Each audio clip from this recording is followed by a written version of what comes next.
folks in a movie. And then not only do you get to see them, they get to be your friends. These are folks that invite you to the house to dinner and want you to meet their daughter. Well, they didn't really want me to meet their daughters. No, that's not true. But it did happen. And my life changed exponentially and forever. I changed my name.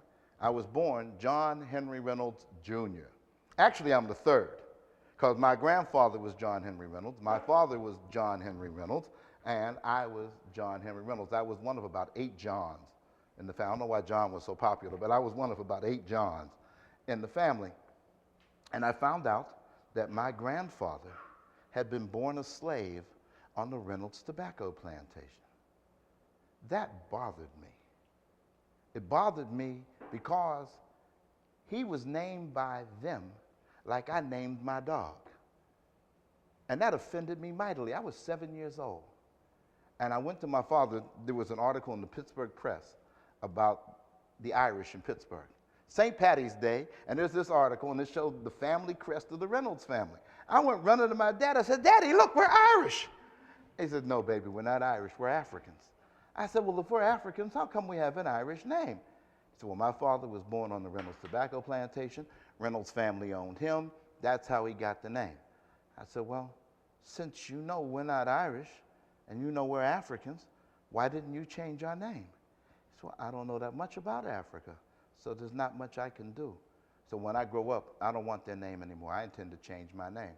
And my father told me straight up, "Son, if that's what you want to do, you do that." And I did. Now, my first name, Temujin, is not African. It's not Yoruba. It's not from that part of the world at all. It's actually Mongolian. And somebody said, "Huh?" There was a Scooby moment in the audience. "Huh?" You know who Genghis Khan is. His mama didn't name him Genghis Khan. His mama named him Temujin. Temujin meaning Iron Man. And this is in my revolutionary days. Iron Man, what a perfect name for a soldier in the revolution. Yeah, that's right, I'm Temujin. But besides that, oh yeah, I have a very low opinion of myself. I guess you've noticed that.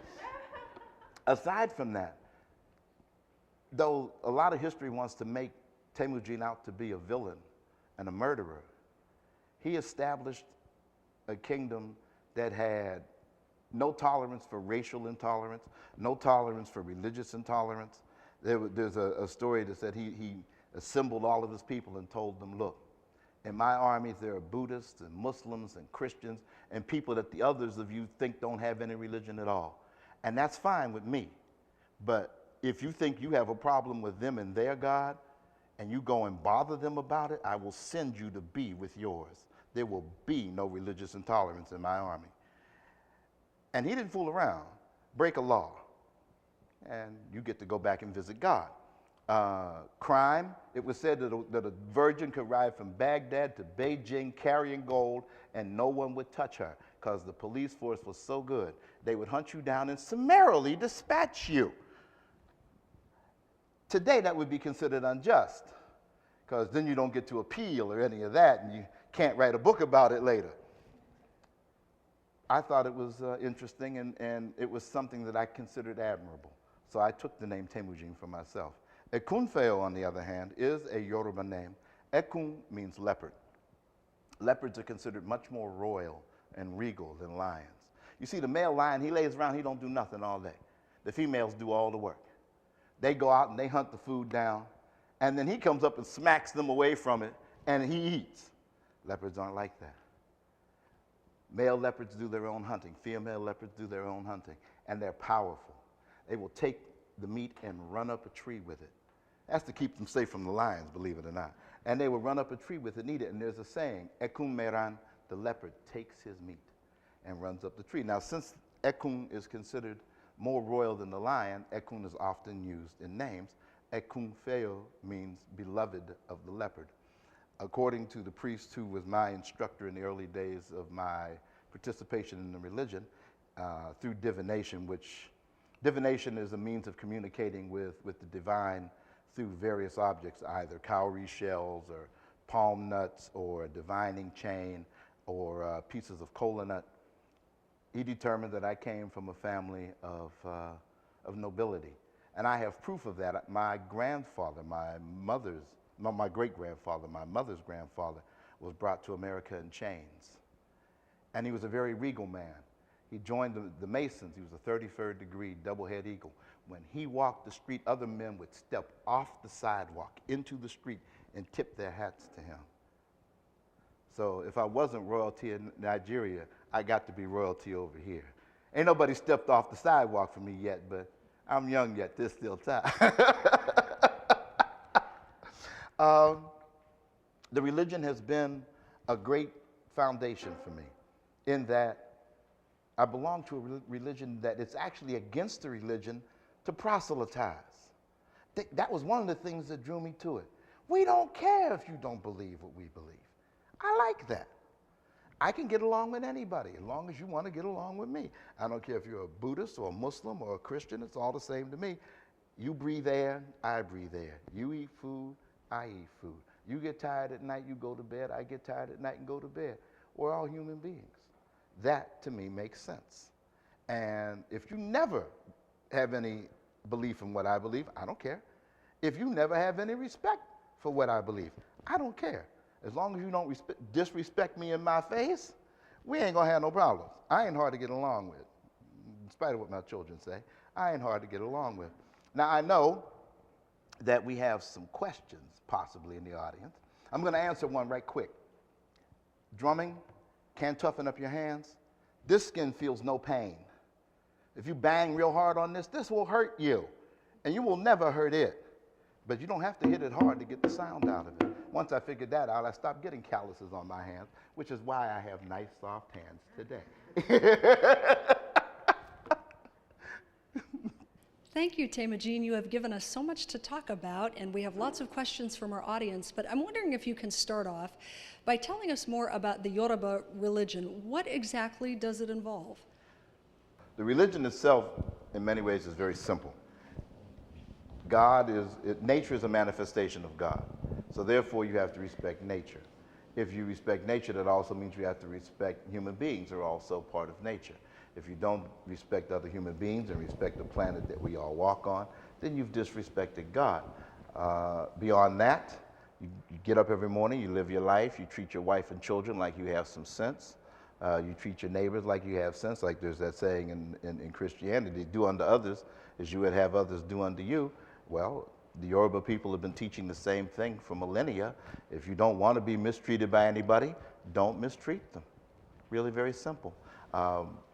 Ritually, we have things that you won't find at least in Christianity and some of the other religions.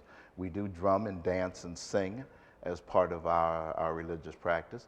And there are offerings that are made, either animal sacrifice or fruits and vegetables that are offered. But beyond that, we're really not much different than any other belief system.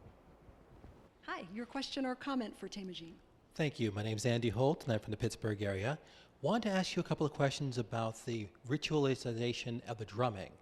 There are some religions, Catholicism is one of them, in which the expression of the music is an example of the expression of the soul, and the musical constructions are built to reach higher to the God and glorify his name. Does the ritualization of the drumming into the Yoruba religion have a similar focus? Yes. Yes, it does. And even more so, there are drums that are themselves considered sacred. So much so that once you're a member of the priesthood, if you have not been ritually presented to those drums, you're not even allowed to be in the room while they're being played until you are ritually presented to them. Those drums are believed to be able to speak directly to God. So there's a focus and a ritual and an initiation for just about everything. But the sound of the drum itself, the rhythms that are played, the songs that are sung, all are meant to elevate you while you're doing it, because it does feel good. The dancing, for the same thing, it does feel good. And some people are actually taken over by the essence of the Orisha, the deity that they are a priest of, and the deity speaks through them. Welcome to the program, and you are appropriately dressed. You brought your beads with you. Yeah, actually my grandmother made these for me. My name is James Kelly, and I'm from the Pittsburgh area. Actually, my question is about what is the significance of the cowrie shell in Yoruba culture? It's a good question. Cowrie shells were at one time used as money. Money is called owo.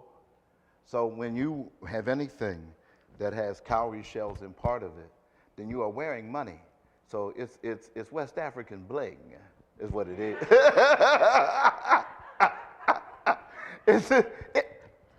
Hey, you all understood it when I said it. It's West African bling. So when you put cowrie shells in a piece, that adds actual value to the piece. And cowrie shells look good. So it adds beauty to the piece in addition to the actual monetary value of it. Now here's something else that's interesting. People who were billionaires at the time that cowrie shells were used as money became paupers overnight when pounds and francs and other European currencies were forced upon their cultures. So people who were rich this morning were now paupers because the invaders switched the culture around on them. In fact, they even flooded the culture they would bring in cowrie shells from the Indian Ocean and bring them in by the shipload, like bringing in counterfeit money. And they would just flood the market with these things and devalued the currency. Answer your question? Gave you more than you were looking for. Temujin, can you tell us a little bit about your clothing and the significance of that? I dress all the time in traditional African clothing. Most of it is of Yoruba design. What I'm wearing is called ewo, which is a shirt. Since it's an informal occasion, I'm just wearing the ewo. Ordinarily, if I was being more formal, there would be an outer garment over this. So this is like wearing a shirt without the jacket. The cap is called fila.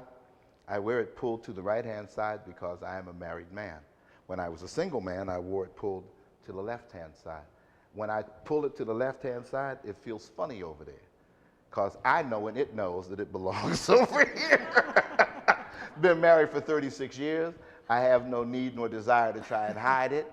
And there are a couple of few folks in the audience who know me, and they've never seen me without African clothing on. And I know that they've never seen the top of my head. I cover my head whenever I'm in public. As a grown man in the tradition, I'm under obligation to do that. I don't have to. I mean, it's not like somebody's going, like there's the clothing police out there and I'm going to get arrested or anything, but it's my choice. And so I do. Well, thank you, Temujin. We're going to take just a short break to hear a little bit about what the Humanities Council has been up to. Not too long ago, PCN's Brian Lockman sat down with PHC's Ann Benzel to talk humanities. Here they are. Ann Benzel, you are currently the chair of the Pennsylvania Humanities Council. What is the Pennsylvania Humanities Council? The Pennsylvania Humanities Council is a not-for-profit organization whose mission is to promote the humanities and cultural events throughout the state. What does that word mean, the humanities? Humanities has many different meanings to different people, but to me, my definition would be the humanities are those elements or entities that touch us in special ways in our everyday lives. For me, it's the arts, it's literature, it's history. The humanities are learning experiences that teach us a lot about who we are, where we came from, and hopefully where we're going. How does the Pennsylvania Humanities Council promote the humanities? Through programming, we have some absolutely wonderful programs that are far-reaching across the entire state. I'd love to tell you just a little bit about them. One of my personal favorites are the Commonwealth speakers who really visit every county in Pennsylvania, telling stories, small performances. Another absolute favorite is Read All About It, and this is through the library system. It encourages not only reading, but discussing what you've read. Another great program that we offer is a grants program. We offer grants to local organizations to support their programs and also to assist in bringing our programs into the area. How often do you have these events? We are part of partnerships within the community, weekly, monthly, seasonal. It depends. Check our calendar. It's listed at www.phcc.org.